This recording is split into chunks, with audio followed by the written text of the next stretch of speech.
Excuse me. Damn, this is an entire weekend of movies that barely anyone has heard of that are totally worth seeing. And Transformers. Hi, everyone!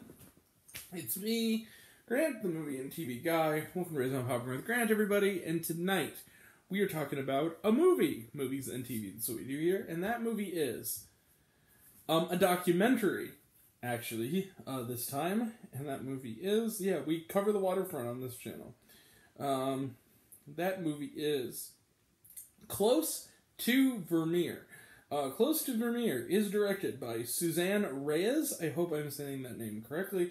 Probably am not. And what is the film about? Well, the center of the film is a museum curator in Denmark, I believe, maybe?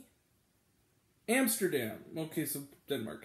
In Amsterdam, his name is Gregor J.M. Weber, who of course plays himself, and he's about to retire. He's the curator at the museum, and he's reached a certain age, and he's about to retire, but his dream is to put on a art show in his museum involving the great painter Vermeer and authentic Vermeers.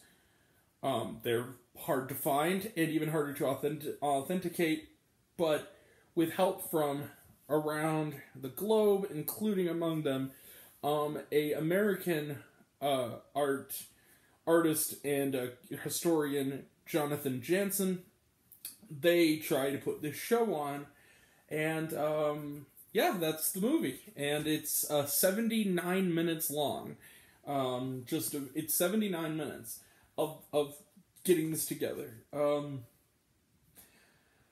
Here's the thing.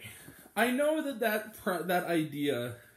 Look, tension is not this movie's strong suit. This is a movie that...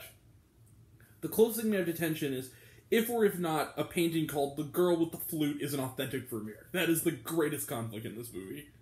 That being said, I really loved this documentary. I really loved this film. And I think the reason is that though conflict is somewhat lacking, it is a lot of pontificating about art and often subtitled pontificating on art. What makes this movie work is that Jonathan Jansen and especially Gregor J.M. Weber are so likable.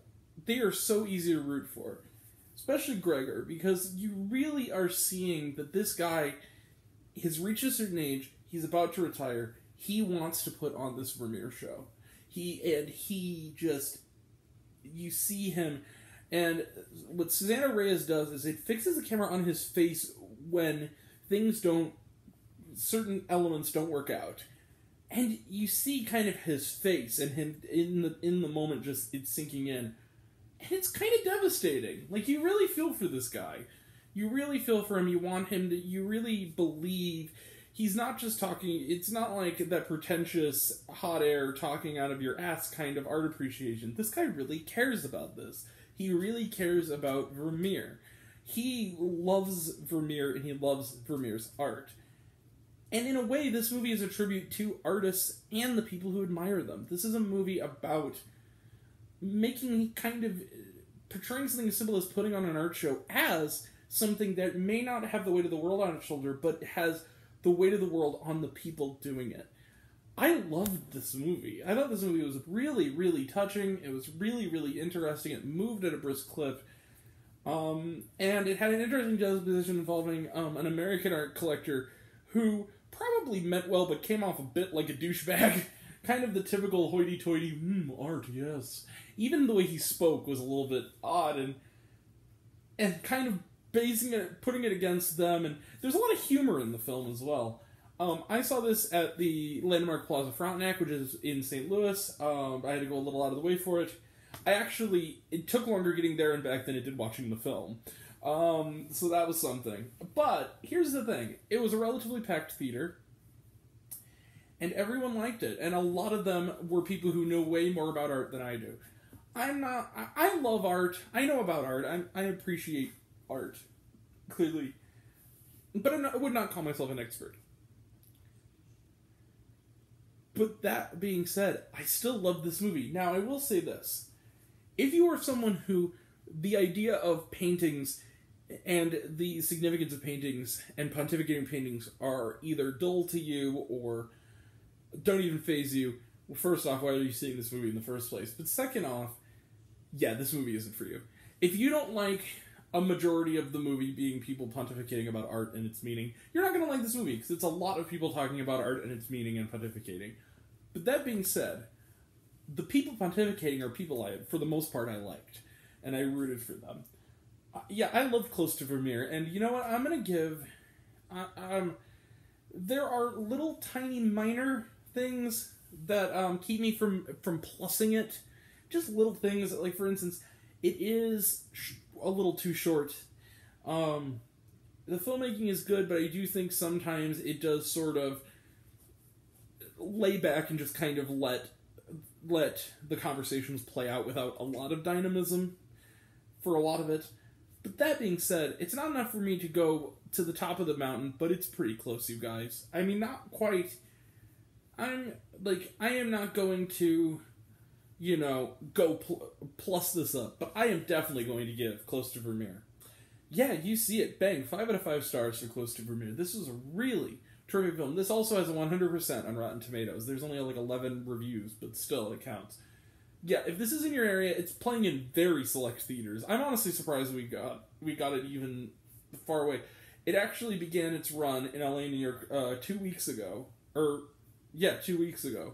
So, yeah, Close to Vermeer, if it's playing near you, see it. If not, it's Kino Lorber. They have their own streaming platform, so you'll be able to see it very soon. I believe also Kino Lorber films are also available on the Showtime app. I'm pretty sure. Anyway, with that being said, 5 out of 5 stars for Close to Vermeer. Let's close the book on it. Trailer trash, weirdly enough, none. The movie just started. There was a little bitty advert for season 2 of The Bear. I don't think that counts. There were no movie trailers. And then, was there shawarma? Yes. Throughout the credits, you see the artwork. Throughout, even after the credits. So it's worth sticking around for. Also, the movie's 78 minutes. The credits are 3 minutes. You're already there. It's short. So, yeah. Worth sticking around for.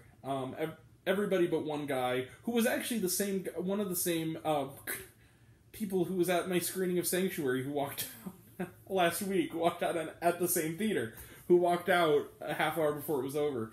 But yeah, so that was it. That's it.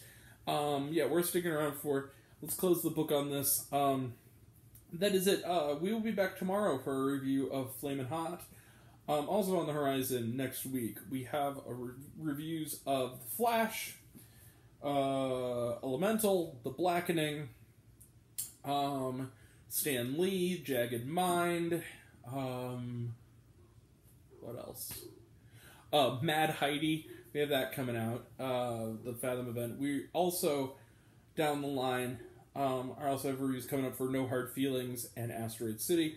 As well as, on June 27th, me and maybe Ben, we're going to try to get Ben in there, we are going to do, they're doing a 20th anniversary screening of The Room, so we are going to review The Room. I'm very excited, or at least I am.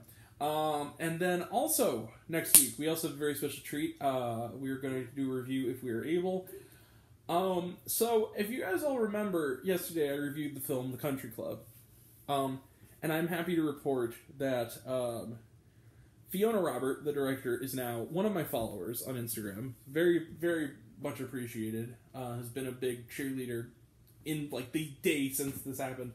So it turns out I mentioned that I looked forward to seeing their next film. Well, guess what? The Robert sisters already made their second film, and it is premiering at a film festival on Friday, and it's also doing a virtual cinema screening. So I bought a ticket to the virtual cinema screening. The film is entitled... What was the film called?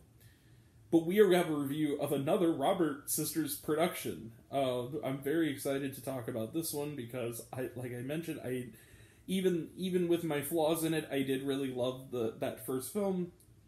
A View of the World from Fifth Avenue. That is the name of the film. So we'll have a review of that next week as well. That's all coming up, and that'll all be next time. And until next time, I'm Grant the Movie and TV Guy. I see it all, and I'm happy to share it with you. I love you all. I appreciate you all. I love you all, class dismissed. I love you 3000. Be kind to one another. If you like this video, Give it a like if you want to. Give it a subscribe if you want to. Give it the bell. I don't know what it does. That's what you're supposed to do. Or so I've been told. Leave a comment, even if it's, hey, Grant, I like waffles. It really helps out. You want to find me on the reviews list and other fun stuff. You can check me out on letterboxd.com at Raised on Popcorn with Grant, Twitter at Raised Grant, Facebook, Raised on Popcorn with Grant, Instagram, Raised on Popcorn with Grant, Serialize, I'm all one word, lowercase, Raised on Popcorn. Check out my podcast, Raised on Popcorn with Grant, the podcast on Spotify and Anchor. Some of you already have, any of you haven't, take care of yourself, take care of your mental health. It's incredibly important. I want to know down below, what did you think of Close to Vermeer? Did you like the movie? Did you hate the movie? Think my opinion's good? Think I'm full of shit? Comment below, let me know. And until we meet again, we're all raised on popcorn. Make mouth extra butter. Catch you guys next time. Take care, everyone. Love y'all. Take care.